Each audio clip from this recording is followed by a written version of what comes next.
Assalamualaikum warahmatullahi wabarakatuh. Perkenalkan, nama saya Nafila Salsabila, NIM C1B0201444 dari kelas Manajemen R003. Di sini saya akan membuat tugas dari mata kuliah Akuntansi Biaya yang berjudul Penentuan Harga Pokok Produk, Metode Harga Pokok Pesanan atau Job Order Cost. Pertama, pengertian metode harga pokok pesanan. Metode harga pokok pesanan adalah suatu metode pengumpulan biaya produksi untuk menentukan harga pokok produk pada perusahaan yang menghasilkan produk atas dasar pesanan. Tujuan dari penggunaan metode harga pokok pesanan adalah untuk menentukan harga pokok produk dari setiap pesanan, baik harga pokok secara keseluruhan dari tiap-tiap pesanan maupun untuk persatuan. Dalam metode ini, biaya-biaya produksi dikumpulkan untuk pesanan tertentu, dan harga pokok produksi persatuan dihitung dengan cara membagi total biaya produksi untuk pesanan tersebut dengan jumlah satuan produk dalam pesanan yang bersangkutan. Selanjutnya, siklus akuntansi biaya dalam perusahaan manufaktur. Siklus akuntansi biaya yang terdapat pada perusahaan manufaktur dimulai dari pencatatan harga dari setiap barang baku yang akan digunakan. Kemudian mencatat biaya-biaya yang dikeluarkan lainnya seperti biaya tenaga kerja, biaya overhead pabrik, dan lainnya.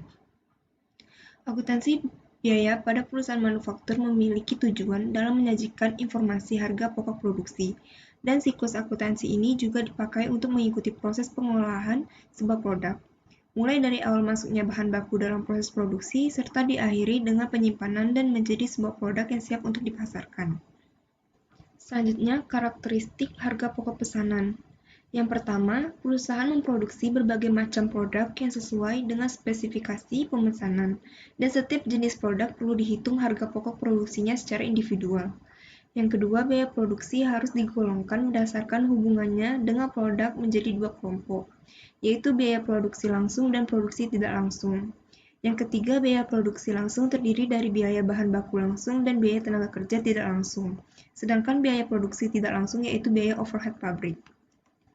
Yang keempat, biaya produksi langsung diperhitungkan sebagai harga pokok produksi secara pesanan tertentu berdasarkan biaya yang sesungguhnya terjadi, sedangkan biaya overhead pabrik diperhitungkan ke dalam harga pokok pesanan berdasarkan tarif yang ditentukan di muka.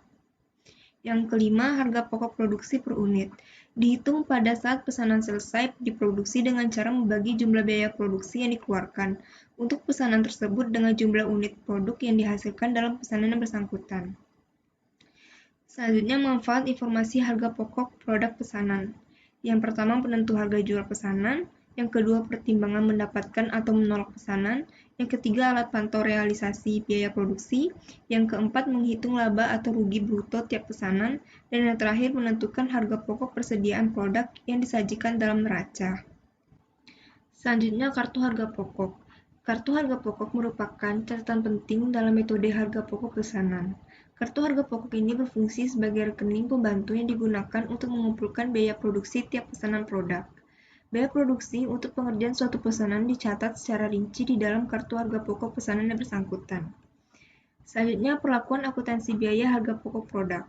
Perlakuan terhadap produk rusak adalah tergantung dari sifat dan sebab terjadinya. Pertama, jika produk rusak terjadi karena sulitnya pengerjaan pesanan tertentu atau faktor luar biasa yang lain, maka harga pokok produk rusak dibebankan sebagai tambahan harga pokok produk yang baik dalam pesanan yang bersangkutan. Yang kedua, jika produk rusak merupakan hal yang normal terjadi dalam proses pengolahan produk, maka kerugian yang timbul sebagai akibat terjadinya produk rusak dibebankan kepada produksi secara keseluruhan, dengan cara memperhitungkan kerugian tersebut dalam tarif biaya overhead pabrik. Selanjutnya, perlakuan akuntansi biaya harga pokok produk. Pertama, produk rusak bersifat normal, laku dijual. Yang kedua, produk rusak bersifat normal, tidak laku dijual. Yang ketiga, produk rusak bersifat abnormal, laku dijual. Dan yang terakhir, produk rusak bersifat abnormal, tidak laku dijual. Baiklah, sekian dari saya. Wassalamualaikum warahmatullahi wabarakatuh.